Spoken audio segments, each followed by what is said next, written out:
Claudine Robert-Waro, votre livre s'appelle Diététique gourmande. Alors, est-ce que l'on peut suivre la diététique et être gourmand en même temps? Oh bah heureusement, oui, bien sûr. La diététique est souvent associée à une idée de frustration et de quelque chose de vraiment rigide où on ne se fait pas plaisir. Alors qu'en ayant certains réflexes, certains repères, on peut très bien manger au niveau gustatif du terme et manger équilibré et sainement. Qu'est-ce que bien manger? Bien manger déjà au niveau alimentaire pur, c'est apporter effectivement tout ce dont l'organisme a besoin pour son fonctionnement. Donc déjà nutritionnellement parlant, apporter tout, mais aussi avoir le plaisir par rapport à ces différents aliments qu'on peut trouver dans tous les groupes d'aliments. Donc puiser un petit peu dans tous les groupes d'aliments sans bannir. Quel que soit l'aliment, on peut tout manger. Après, tout est une question de choix, de quantité, de fréquence de consommation. Donc il y a quand même des repères à avoir selon ses propres besoins. Par exemple? Alors si on prend un exemple, je dirais bon, la pomme ou le yaourt, il doit être au quotidien dans l'alimentation. Par contre, si on parle de viennoiserie ou de saucisson, c'est vrai que ça deviendra d'une façon moins fréquente. Mais ce n'est pas du tout à bannir de l'alimentation non plus. Est-ce que l'on peut manger du pain à tous les repas? Oui, tout c'est une question de quantité. On a besoin de féculents, donc le pain fait partie de la famille des féculents, comme le riz ou les pâtes ou les pommes de terre. Maintenant, la quantité consommée doit être proportionnelle, je dirais, aux besoins de chacun, parce que c'est un apport quand même en énergie. Donc si on ne se dépense pas trop, on aura besoin de moins d'énergie que quelqu'un qui fera du sport très régulièrement. Finalement, c'est une question de bon sens. Oui. Se connaître déjà, pour déjà gérer son alimentation, c'est s'écouter. Donc si on gère un petit peu sa notion de faim, de satiété, on peut déjà réguler son métabolisme et apporter tout ce dont l'organisme a besoin. Alors il y a un dicton qui dit, je crois, petit déjeuner comme un prince, déjeuner comme un roi et dîner comme un gueux.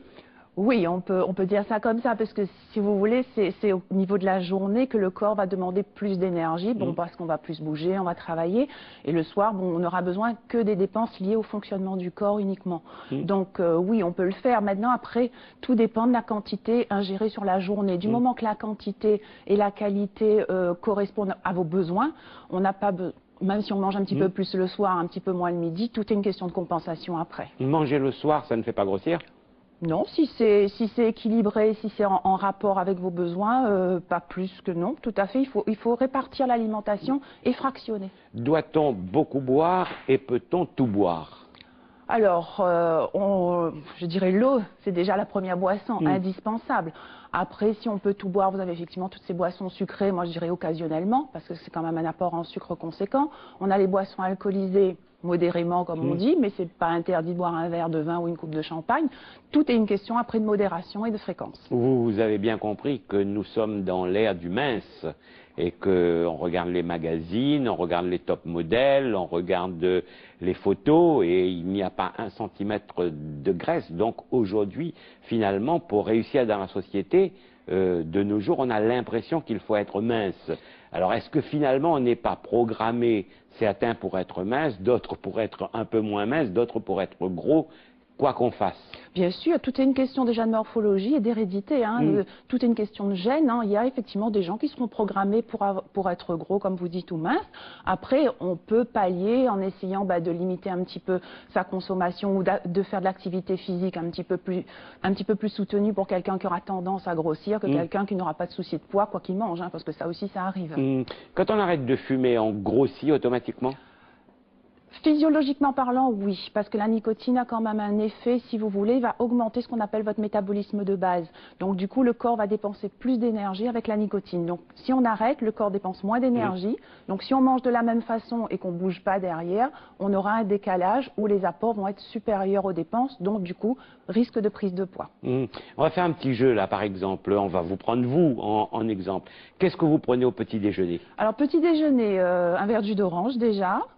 2 tranches de pain complet, un petit peu de beurre, du miel, éventuellement un yaourt ou pour pas citer de marque, un yaourt, donc un produit laitier. Après que ce soit un verre de lait ou même un morceau de fromage, Petit bémol, le fromage, effectivement, ça, il ne faut pas en abuser. Donc, une fois par jour. Votre déjeuner, il est composé de quoi? De protéines, donc soit d'une viande blanche, d'un poisson, de légumes, d'une part de féculents, comme vous disiez tout à l'heure, le pain, on peut le prendre à chaque repas, mais en quantité limitée, et puis après d'un fruit ou d'un laitage au niveau des desserts. Et le dîner, pareil. Ouais. Hein, donc, Alors, vous êtes réunionnaise. La cuisine réunionnaise est une cuisine diététique?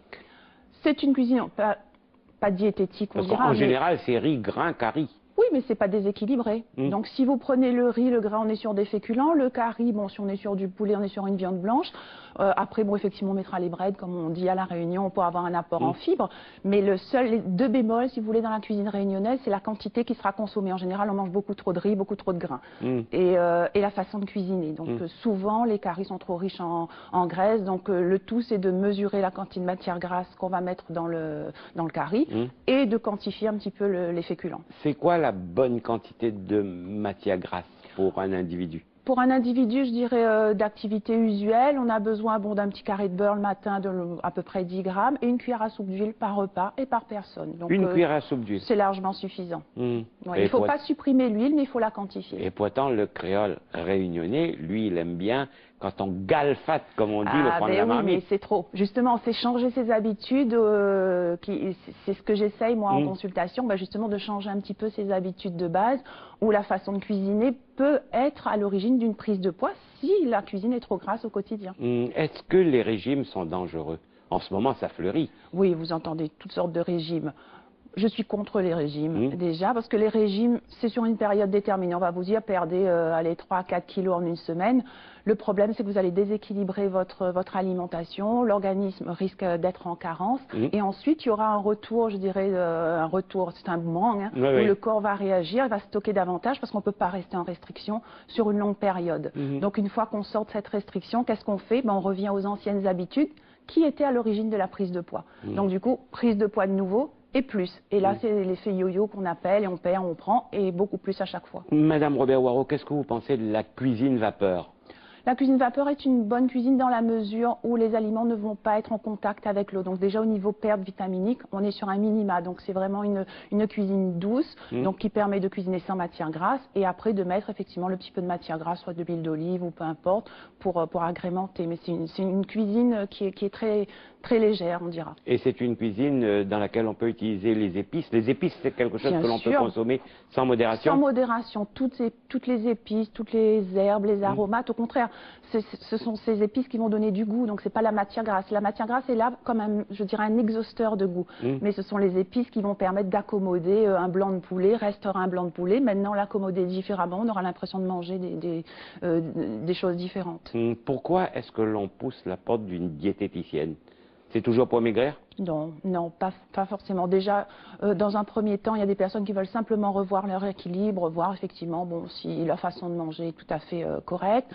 Il y a des personnes qui veulent perdre du poids. Il y en a d'autres qui ont des cas de maladie, on dira, sont des pathologies. Donc à La Réunion, il y a beaucoup de diabète. Donc il y a quand même une alimentation à surveiller par rapport à ça.